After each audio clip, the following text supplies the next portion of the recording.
He has no idea. Kramer. I have talked to the heads of almost every single one of these firms in the last 72 hours, and he has no idea what it's like out there. None! And Bill Poole has no idea what it's like out there. My people have been in this game for 25 years, and they are losing their jobs, and these firms are going to go out of business, and he's nuts! They're nuts! They know nothing! Kramer. I have not seen it like this since I went 5 bid for 500,000 shares of Citigroup when I got hit in 1990. This is a different kind of market, and the Fed is asleep.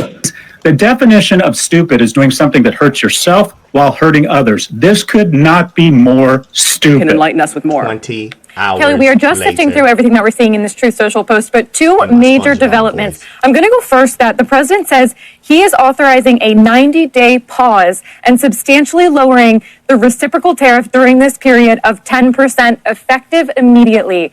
There's some fuzzy language here. The upshot is that there's a 90-day pause in the reciprocal tariff. What I'm not clear on is whether we go to zero during that time or to back where we were, or if the 10% tariff remains in place. Either way, a major step forward. The president says that this is because more than 75 countries have called representatives of the United States. Negotiations are ongoing, and so he's instituting this 90-day pause in the meantime. On the other... Let me translate that. In the 90 days pause is because the stock market completely crashed, went down all the way to the ground. And now we have a stock surge that's supposed to be going up again. So this tariff has done turned into being such a terrifying event that these people can't take it. So you know what the elite, wealthy, and rich said? You've got to pause this because this is hurting us now. So this is where he stopped at. But let her continue on. On the other hand, some negative news on China saying that based on the lack of respect that China has shown to the world's markets, he's raising the tariff on China to 125%. That's, of course, up from the 104% that took effect just at midnight, now going even higher to 125% because he does not like the way China has been retaliating rather than coming to the United States and wanting to negotiate. So two major step forwards here. One, obviously, very good for the markets. You're seeing the markets react to that. The other one on China, looking like, they don't like the lack of respect that they see. So we are looking at a world in which things continue to get worse with China, one of our largest trading partners, but of course not the largest, but getting much better with everybody else, at least temporarily, while these negotiations, Kelly, are ongoing. The reason for all the recent volatility and confusion, all that money lost from 401ks and pensions, was because of President Trump's haphazard, mixed messaging. 1 week ago today, it seemed the Oprah giveaway approach to tariffs. Every country knew they were probably getting something. They just didn't know exactly what. Until the world saw the Trump tariff chart, which incidentally, according to conservative economists, was calculated incorrectly, though the Trump team denies that. All the while, China, Trump officials were insisting these tariffs were not a negotiating tactic. They were here to stay. I don't think there's any chance that President Trump's going to back off his tariffs. Will the president reassess his approach?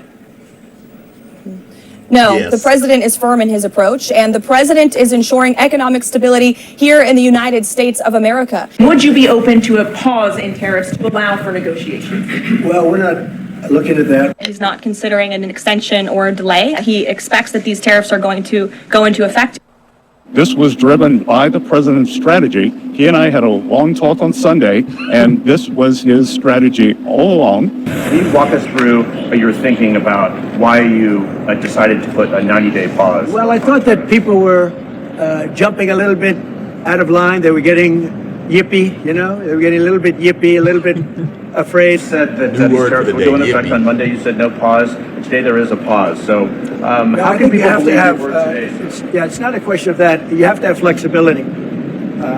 I could say, here's a wall, and I'm going to go through that wall. I'm going to go through it no matter what, and keep going, and you can't go through the wall. Sometimes you have to be able to go under the wall, around the wall, or over the wall.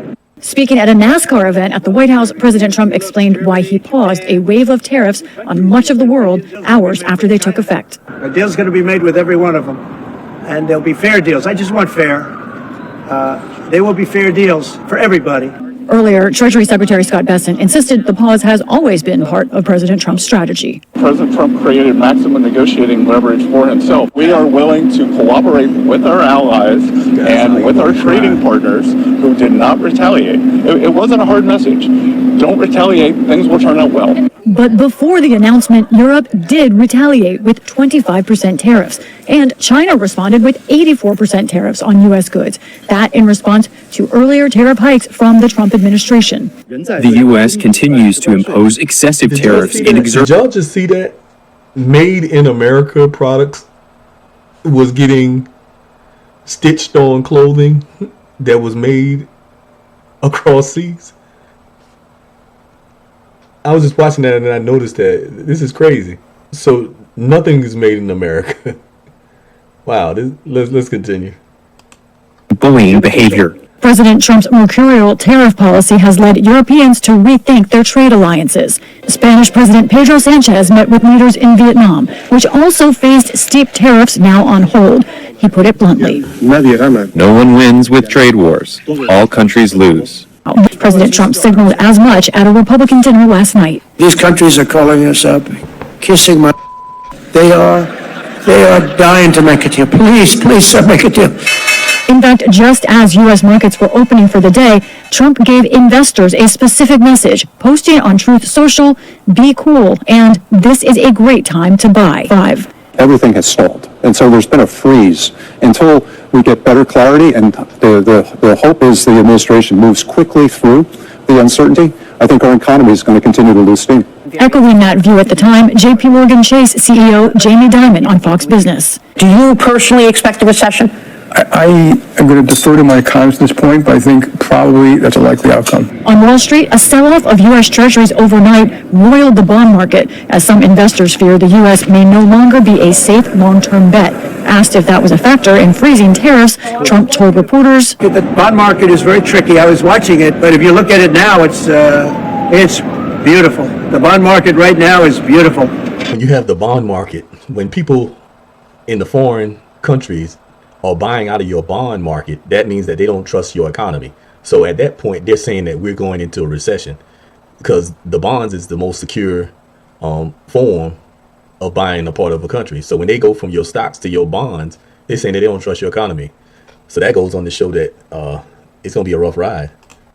Yeah, I saw last night where people were getting a little queasy. On Capitol Hill today, Senate Democrats reacted sharply. Donald Trump is feeling the heat from Democrats and across America about how bad these tariffs are. He is reeling, he is retreating, and that is a good thing. Speaking to Congress, U.S. Trade Representative Jamison Greer was asked if this was all a ploy to help large investors buy low. If it was a plan, if it was always the plan, how is this not market manipulation? It's not market manipulation, sir. And then we're going to find out who is really getting rich. Wow. The rabbit hole goes deep. Again, I don't understand the theory of the case. If what we're about here is trying to root out waste, fraud, and abuse, make the government more efficient, save the government money, then why on earth is Donald Trump trying to tank the economy? What are they trying to do with the sell-off and privatization of the federal government? What are they trying to do with downsizing and firing thousands of federal employees? So I'll close out by saying this. To my friends across the aisle and to the administration, hands off our Social Security, hands off our Medicaid, hands off our Medicare, hands off the VA, hands off our education, and hands off our vital programs and the services and the federal assets that make them possible. With that, I yield back. I now recognize myself for closing remarks. Thank you for our witnesses coming today. We greatly appreciate it. And thank you to the American people for tuning in into what is an extremely important issue. Your Social Security is not under attack. Medicare is not under attack. Veterans' benefits are not under attack. But our very existence is under attack. And this has happened by dirty, greedy, lazy politicians and bureaucrats who have plunged you and chained you in $36 trillion in debt. You are under attack, and you've been under attack by your own federal government. We're here today proudly to talk about how we can reduce this debt, and this is a bipartisan issue. Selling federal property and returning the money back to the American people is the right way to protect you. And as Republicans, we believe in this, and we proudly stand with President Trump, Elon Musk, and their DOGE efforts to reduce the size of the federal government, reduce the federal debt. And we are so grateful, and definitely America voted for President Trump to stand up for Americans, the American worker, and American companies with tariffs that return the order back to America and defeat the globalists who have attacked American interests, stolen intellectual property from American companies, and have turned rural America into a graveyard of factories that have been shut down and American jobs that have been shipped overseas. So I want to say directly, thank you, President Trump, for standing up for us. And we will be so happy when you stick up for us and make it fair again through these tariffs. Now, as you see, this is the person right here that's talking. But later on, we will find out that, you remember yesterday when the stock market crashed?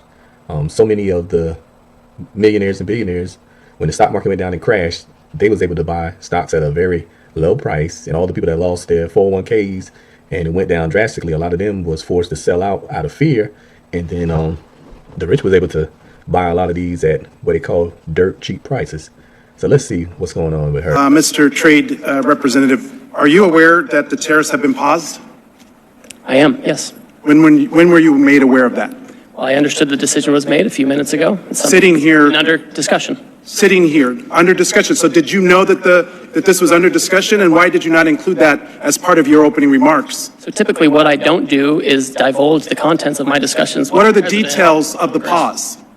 Well, my understanding is that because so many countries have decided not to retaliate, we're going to have about 90 days. No, excuse me?